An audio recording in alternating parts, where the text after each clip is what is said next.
going? Yeah, how about that? Look what you're trying to do. Oh, goodness. I need to fix my hair here. Hello, everybody. It's good. Now I'm eating my hair. It's good to see everybody. Make sure that you shout out and say hello to us tonight. We are doing a new series. It's going to be a 4-week series on Disney park icons. I'm very excited about this. And you're like, oh, thanks for filling me in. I didn't know we were doing a 4-part summer series. You hang out with our pastor. No. You hang out with our pastor way too much. 4-part. That's not a bad thing. No, it's not at all. 4-part series, but 4-part series because there are in fact 4 parks at Walt Disney World, and we'll talk about Disneyland also at some point, and Disney. Well, all the other Disney. We'll talk about all the rest of them too. We're really going to talk about the 4. And you know, you would think we would want to start with the Magic Kingdom, but we're not going to start with the Magic Kingdom tonight. But before we get into tonight's show, real quickly, I'm going to recap just a couple of things that you need to know about Walt Disney World and Disney travel in general to different Disney destinations, and how important it is that you book your vacations now for summer and even spring. Which we're going to call on you guys for some help here in a little while, but we have recently booked one for spring and still have found a great rate. So make sure that you are contacting your middle of the Magic Travel Planner to get your vacation started. That's right. They are our sponsors, and we're so grateful for them that they allow us to do this show each week. So thank you, Middle of the Magic Travel, and just comment anytime or PM, private messages here at Disney's Life to get any information about planning your travel vacation. And I'm still busy with quotes, still busy helping people plan their vacations. Travel. Yeah. OT. Yeah, plan their vacations. So we are going to, oh wait, is there anything? A couple of small things. Oh, yeah. Talking about travel in general. Disney released their 2019 U.S. military rates for the tickets and room rates. I've always said that there is not another group that Disney takes better care of as far as pricing than is the military. They're very thankful for the military and everything you all do, as we are.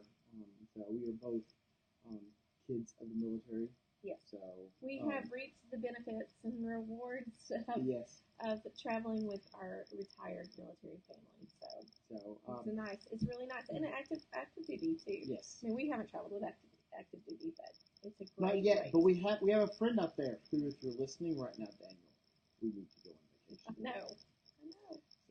So, and then the other thing that I saw was kind of not anything huge, but I thought it was cool. If you're a fan of the movie Up. You know who Kevin is? He's the crazy little bird. Not little. Boy. No. Kevin, they call the bird. No, the little boy's Kevin. I thought it was the bird. Yeah, Ron. Somebody help us out. If there's anybody watching, please help us out. Is Kevin the bird? I could have sworn. Did they call the bird Kevin? It's been a while since I've seen it. Uh-oh. You know, I was going with everything. I knew my answers, and then you go off and say something like that, and I'm like, wait a second, what?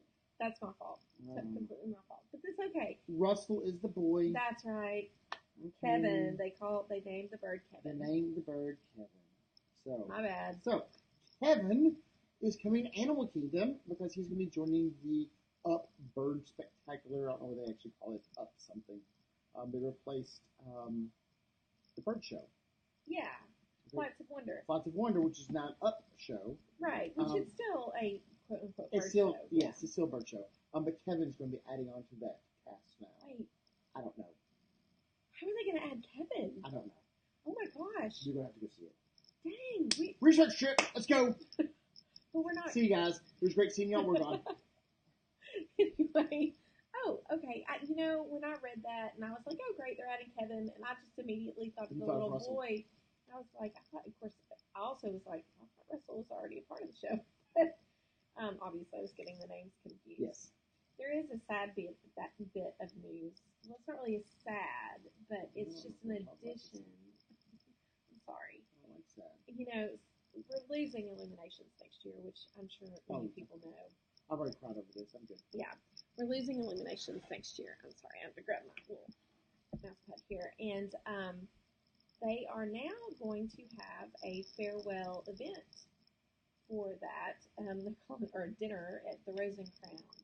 over in the England pavilion, Yes. British pavilion. I did see something on that. Which I think is great. It's going to be set up so you can actually go and watch the illuminations, the fireworks from some of their premium seating and have dinner and all that kind of stuff. I think it'd be well worth it. I've actually never.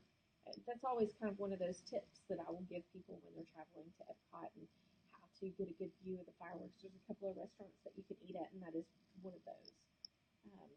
So I've never done that tip. I've watched them from other places, so it'd be kind of nice to do that. Yeah, it would. This would be There's a couple of really good restaurants to go eat from. Yeah. Oh yeah. I would really like to. What's the one over in Morocco? Is everyone ate Spice Road? Oh yeah. That'd be a great Spice Road table. Underrated, y'all. Underrated restaurant that you really need to go to. Great restaurant. Now I will say this. Normally there's not that you can kind of walk in on that restaurant, but the last time we were there, and it was the weekend before Thanksgiving, but it was full. Because I walked by and I said, "Oh, I'm glad to see that restaurant full." Good. But anyway, all right. So what are we talking about today? Well, we're not talking about Magic Kingdom. We've already discussed that. No, we're not. And I think talking about Epcot and Illuminations, this is a good segue. We're actually going to talk about Spaceship Earth. Spaceship Earth is one of Disney's icons. Now, I'm calling them icons because honestly, in the name of the show, I didn't want to put what they're actually called because I was just afraid that it would cause laughter and also yes, it did. And right there, see, it caused laughter, didn't it? Yeah, I also didn't want to confuse people. Clickbait. Oh yes. So I didn't really want to do that. I could have, but I didn't really want to do that. So when Walt Disney was planning his parks, he would ask, he'd say, "What's the weenie?" The weenie, and that's the draw. Where do your eyes get drawn to when you first come into the parks? And so, Sleeping Beauty Castle was the first one at Disneyland, and of course we have Cinderella Castle in the Magic Kingdom. And Spaceship Earth, being the second park at Walt Disney World, is that park's weenie or icon. So that's what we're going to talk about. We're going to talk about Spaceship Earth today. And we've got obviously Cinderella's Castle, and then the Tree of Life. Yeah. And then Sorcerer's Hat. Oh, you're so funny. Oh, yes, no. that is not the original icon at MGM Studios, Hollywood Studios. It would be Grauman's Chinese Theater, which will be all right, guys. See, the thing is that I was not a purist Disney fan, much like my wife is. So coming into it, so whenever the first time that I went back as an adult, the hat was there, and I didn't see a problem with it. I didn't have a problem at all. My wife was like, "That's the worst thing ever." You probably like the wand on Spaceship Earth too. It wasn't there when we came back. Oh, okay. So I didn't care about it. I don't have a preference one way or the other. I think it's cool. Could you imagine being the actor that was in the Mickey Mouse suit on top of the ball for the commercials? Well, I think they did that before they put the wand up. I understand that. I'm still saying, could you imagine standing on top of Spaceship Earth? Sure. Why not? No. I would do it. Oh, now wait a second. Hold on. You have a trip coming up for Mom's Day in the Park, right? Right. Yep. So are you flying or driving down there? I'm driving. Uh-huh. There's a difference between standing up on the top of a 180-foot geodesic sphere that you're going to be harnessed in, like rock climbing or rappelling and all that kind of stuff, and getting up in a big tube that flies through the air that could fall out of the sky at any minute. No. Okay, so we're not going to talk about that anymore. All right. So we're all going to turn around and we're going to talk about we're going to talk about Spaceship Earth. So I'm going to put a poll out there really quick, and I want you to answer the poll. And of course, throughout this whole thing, anything that you want to share about Spaceship Earth, your memories, because I have quite a few memories with Spaceship Earth. Memories are things, history that you know, please feel free. And of course, you know, we are armchair, or I am an armchair Disney enthusiast, historian, nerd. So if you hear something that I may say wrong, feel free to go ahead and correct me. So Spaceship Earth is an attraction I absolutely 100% never miss when I go to Epcot. Matter of fact, I've actually kind of accidentally started taking pictures of myself waiting in line at Spaceship Earth. So we always go. I thought we missed one time. Well, I don't know if we did. Okay. We go so often, but we really do. It is a great ride, in my opinion. Well, it is an original attraction. Okay. It is true to EPCOT, which I think we are losing. What is true to EPCOT in its original form? Sure. Or actually, I should say we have lost what EPCOT was in its original form, and that's fine. I'm not trying to be a hater. Things change, and Disney always does things for the better most of the time. So it's not that. It's just that we just have this one attraction that I feel like just still is true EPCOT. So when your family or friends or whoever you travel to Disney with, do you do Spaceship Earth? Yes or no? What is your, do you skip right past it? You go, oh, you get there at 10 o'clock and you're like, why is the line so long for that? I'm never going to ride that. Sure. So what are your thoughts? I guess the real question since that is that my question is how long would you wait to ride it? I always get a fast pass for Spaceship Earth. That's fair because they're typically always available. It does amaze me when we walk in, we see all these people standing in line, and you go, fun trip, fast pass. Because there's typically always fast passes available. They probably don't have travel planner, but that's okay. Probably so. Live and learn, right? Yeah. I used to not have travel planners. Neither. Failing to plan is playing to fail. Sure. So let's get into some of the tidbits about Spaceship Earth. We're going to try to keep these shows a little bit shorter in the future. You're funny, I know. Maybe I'm funny, right? You're funny. You're funny. I talk too much. All right. So do you want to start off? No, you go right ahead. Okay. I'm going to chime in some fun facts while you talk. Okay. So Spaceship Earth was originally, I shouldn't say the original Spaceship Earth. It was a brainchild of Walt Disney. I don't know how far Walt Disney got into any of the planning of the attractions at EPCOT. I would say probably not a whole lot. I could be wrong. But, as you know, EPCOT was Walt's original design. It was almost his utopian society that he was planning to build along with the Walt Disney World Magic Kingdom Park in Florida.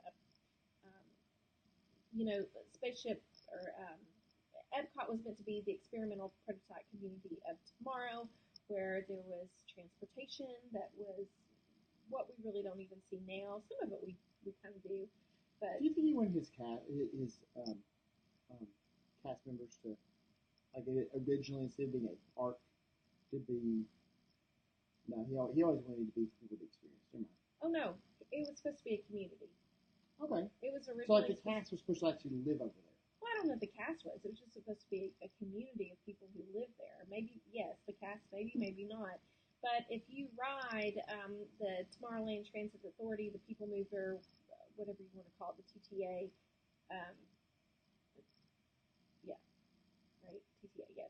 over in the Tomorrowland, the one that goes through Spaceship Earth, you go by part of the model of EPCOT. Correct. And that is actually, that community that you see there is what EPCOT was supposed to be. That's true. And there's some really cool videos out there.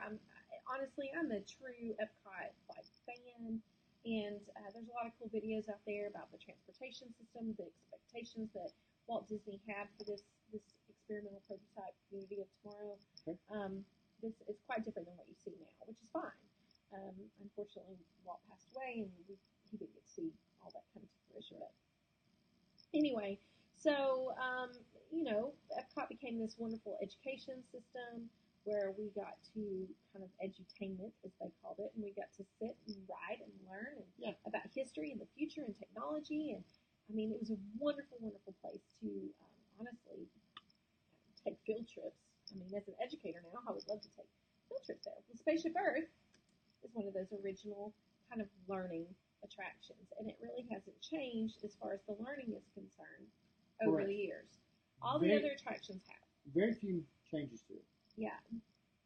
I would say very few. In comparison. Yeah. Yes, in comparison to other parks. Very, very few changes.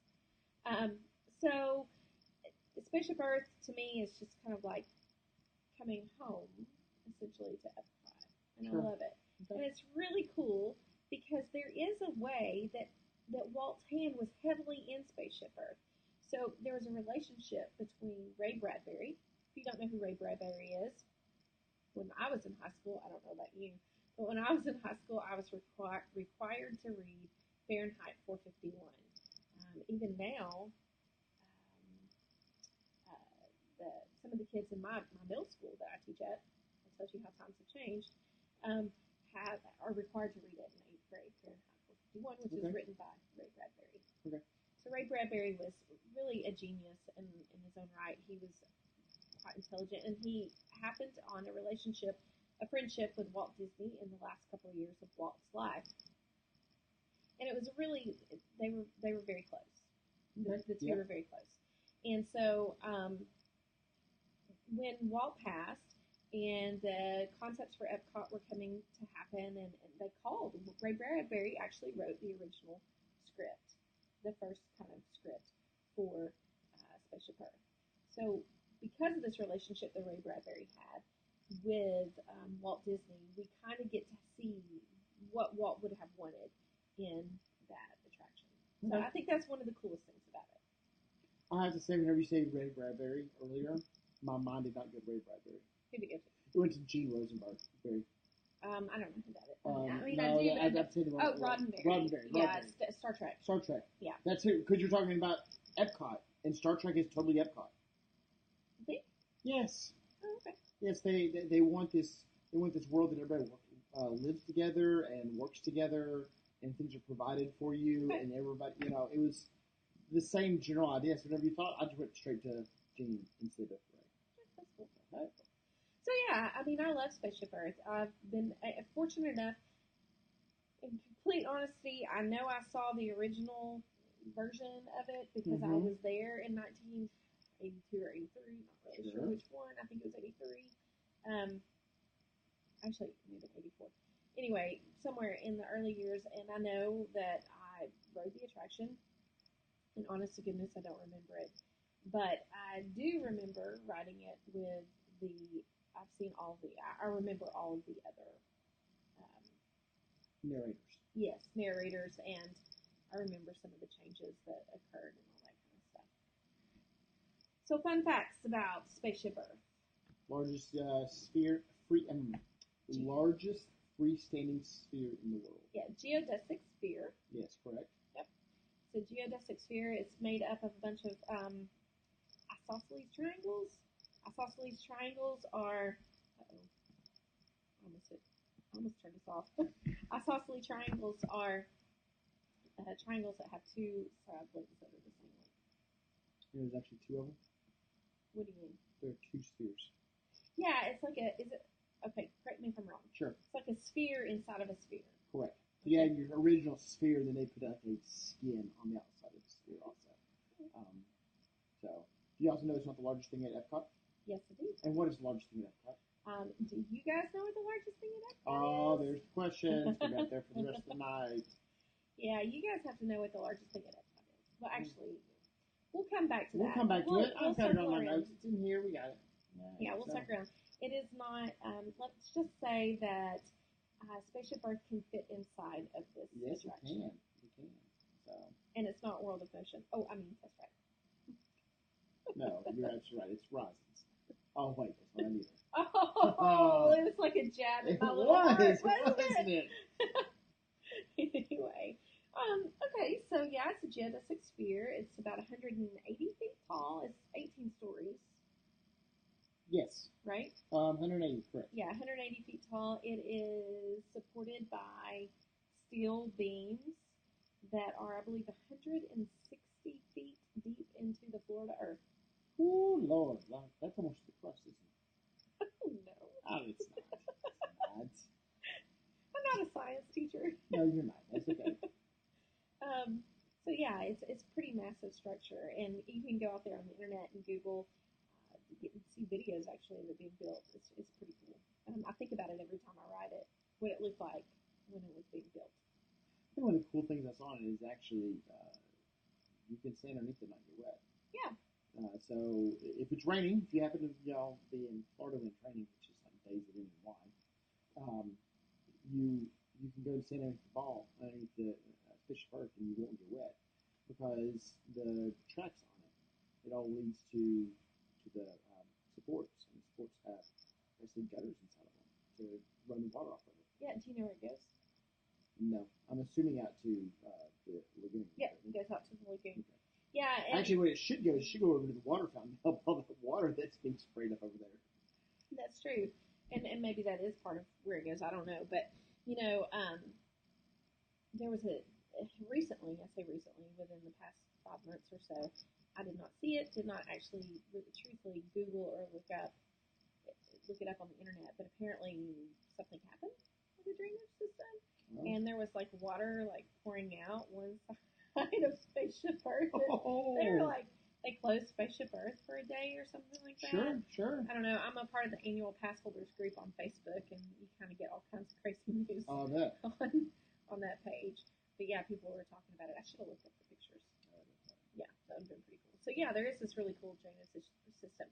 And when you go to ride Spaceship Earth, or even if you're just walking by Spaceship Earth, they've recently, in the past year, added some really cool photo pass opportunities where you kind of do the fish islands. Yep. But they also have added another one that I haven't done yet.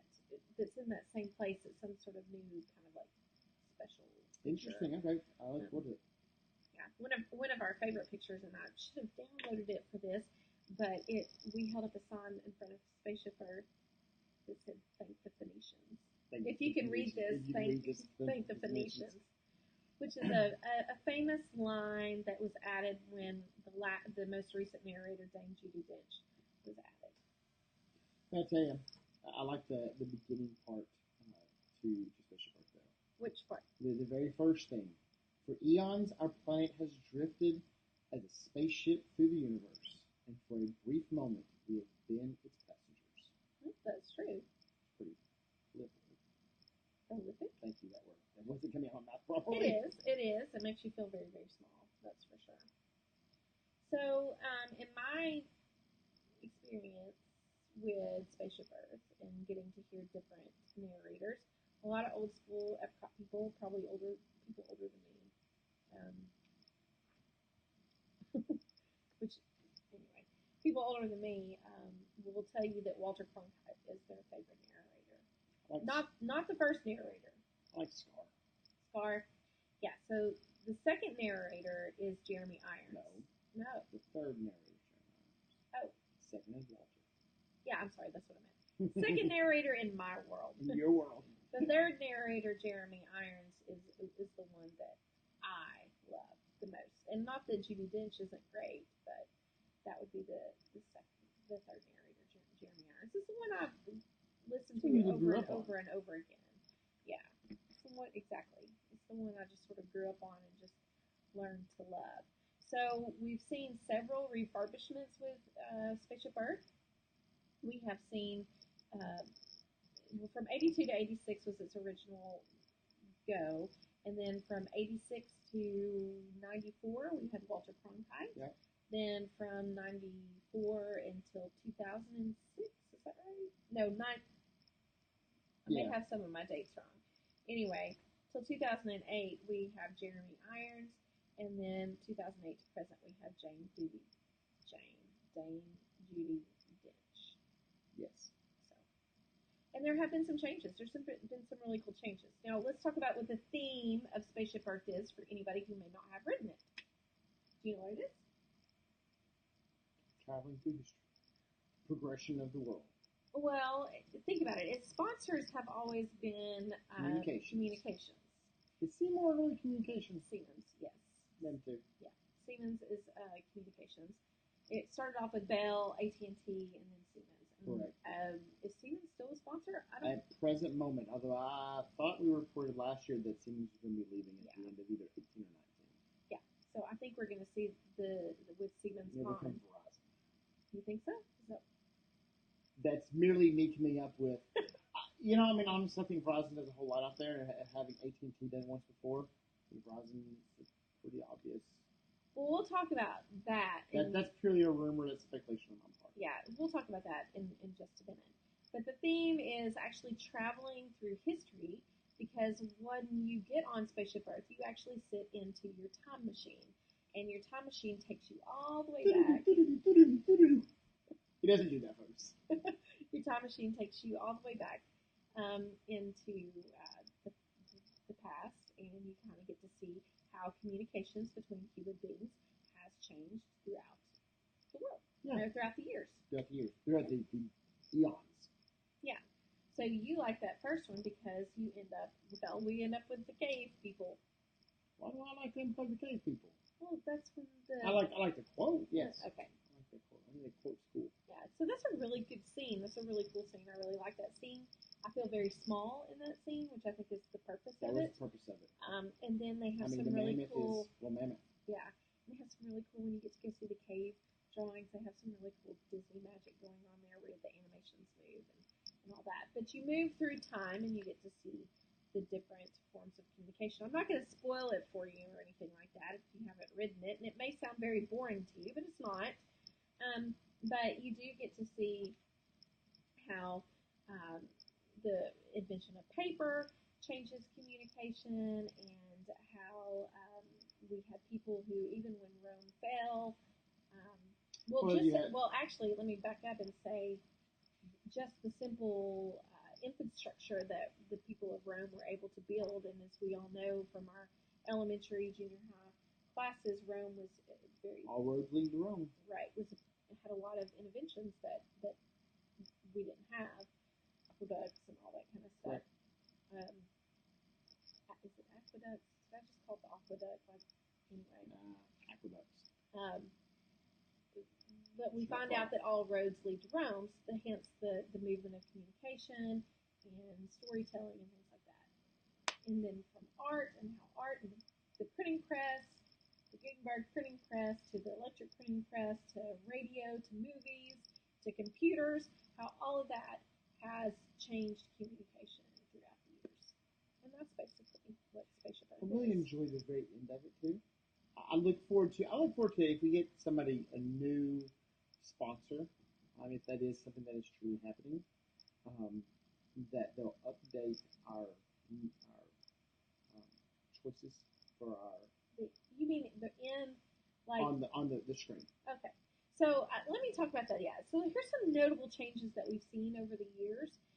Notable changes are in the beginning, well, not in the beginning, but when you get to Rome, they used to talk about how it was theater that changed things. When people started with the Phoenicians and the alphabet, and then being able to write things, and the theater was born, which I think is pretty cool. But they changed it to being math. Yeah. A mathematician. I just think that's very interesting. I'm a lover of the theater and math, so I think it's kind of cool. Gotcha. Also, there was a big, huge controversy over the loss of a song called "Tomorrow's Child," which was an end song that was with the Walter Cronkite version. Okay. Google it. It's a great song. "Tomorrow's Child" has a great meaning. And at the end of that, we also got to see a bunch of videos of children and all that kind of stuff, like on some screens and doing some communication type things.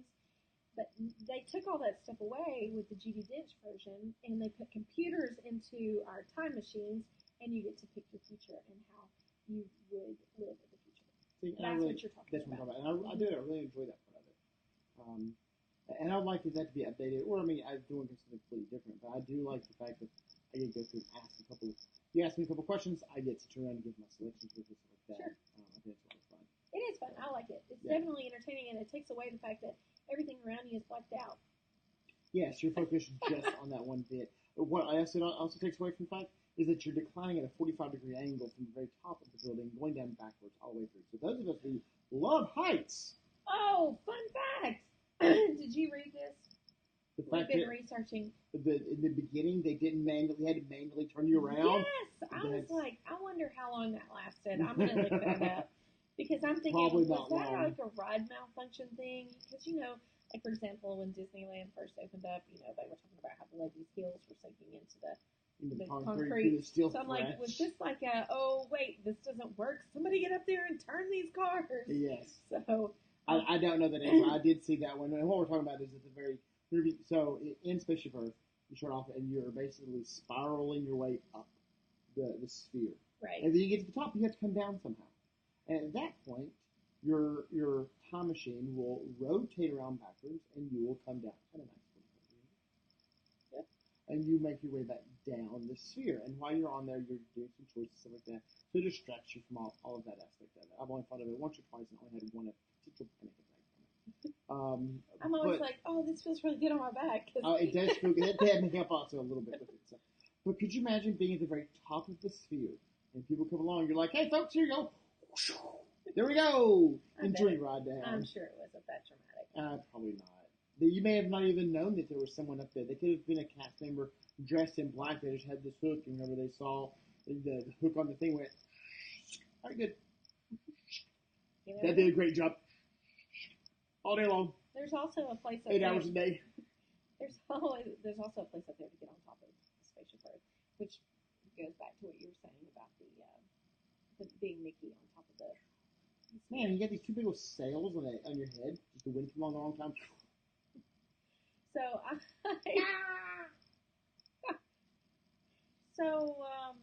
I always look for where you can get out at the top when we're up there. Do you really? I'm like, where do they get out, and how do you get up on top of here? And if you look closely, you can actually see the kind of like the silhouettes of the. I don't know. You can see the sort of triangle shape. Yes. Yeah. If you look really close. One of the other things is that once you're done with the ride, there's an area that we don't do a whole lot in. Right, we don't. But there's this post-ride area. That you Project Tomorrow? That's what it's called now, is Project Tomorrow. It originally was, let's see, the Bell area during the Bell time. It's called Earth Station originally. Okay. Yeah. And then AT&T became Spaceship Earth's new sponsor. Earth Station was just under new management under AT&T. Okay. And then it changed into the Global Neighborhood.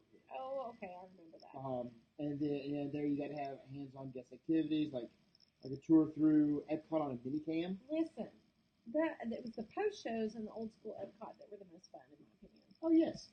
So then once AT&T pulled out sponsorship, it was actually shut down and boarded up for a while.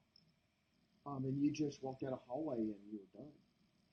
That would be very sad. So it wouldn't reopen again. So let's see, AT&T pulled out. What are my dates over here? Probably about 94.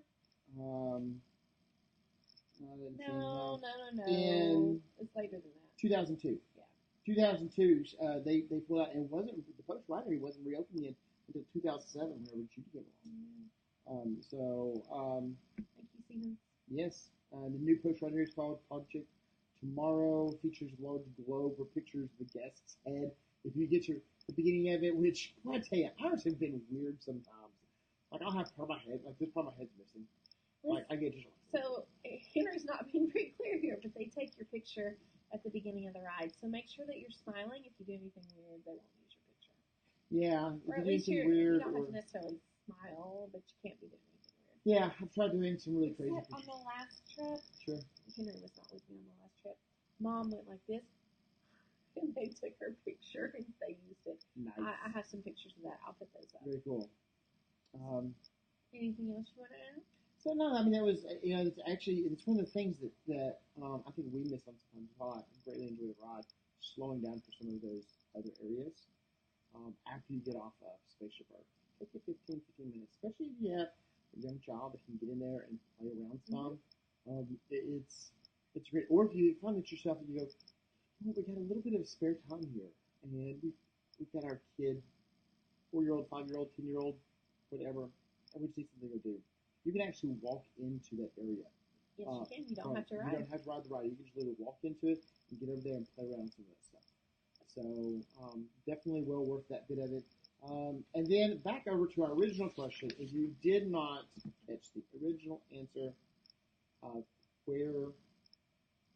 what is bigger? What is bigger than Spaceship Earth? Yeah. Do you have a picture of what's bigger? You don't. No, I guess I could have. Yeah. So the answer to that is the sea tanks. What do we actually call them? The living seas. Thank you. I just went my brain went blank and I went, it's the sea tanks. Well, it's where all the fish are at. It's Nemo and the Seas, or Nemo and Friends in the Sea. I call it the living seas. I still call it. I think it's still called the living seas too. Well, it's called Nemo and the Seas, I believe, or something. But it's also another one of those areas that whenever you get done with the seas with Nemo and Friends, and you get done with it, and you come out, and that's where all of the tanks are at. You should really take some time and go over. It's one of my favorite spots. And explore and learn. You can go upstairs where the manatees are at.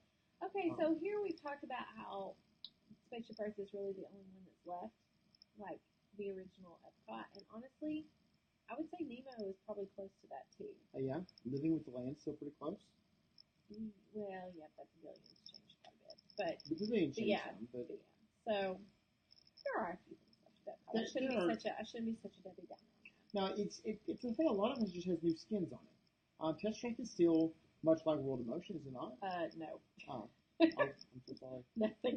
Nothing at all like it, oh. And neither is Mission Space. Okay, well.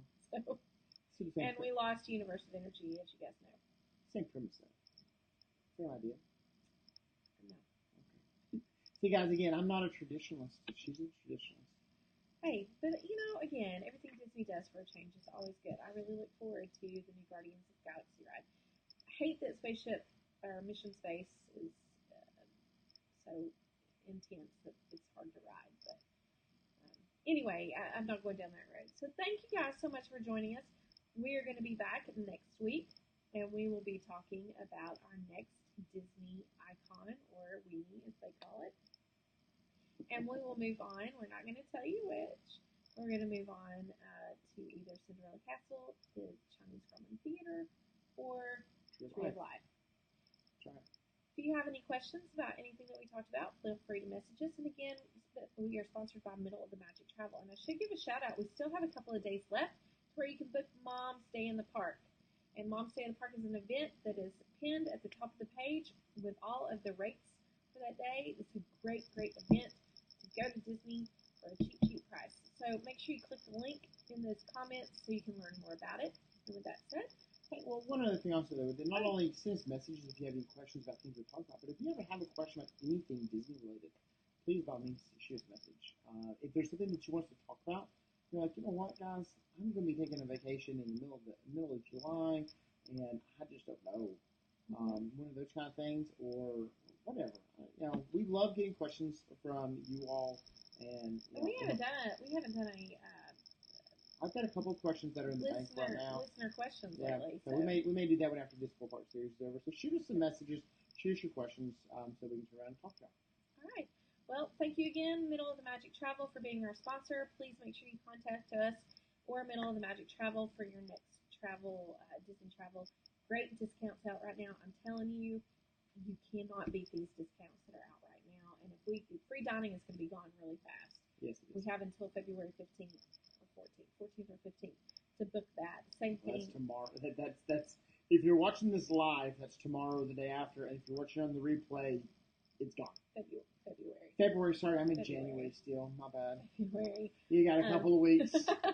Yeah, so we have until February for the free dining, and then there's a great room-only discount that honestly can be a lot better than free dining. So make sure you contact us and let us know. With that said, we'll be back at 9 p.m. next week. One more thing. Oh, I'm sorry. Not only thank you to Middle of the Magic, but also thank you to all you all who watch us and support us and send us messages. We thank you all from the bottom of our hearts. But with that, if y'all can help us out by either clicking the notifications up if you're watching this on Facebook, this is how we're on Facebook Live, or if you're watching this over on YouTube, which we are on YouTube also, please click subscribe to our videos so that you can subscribe to This Nerd's Life and you will be notified of all our new updates also.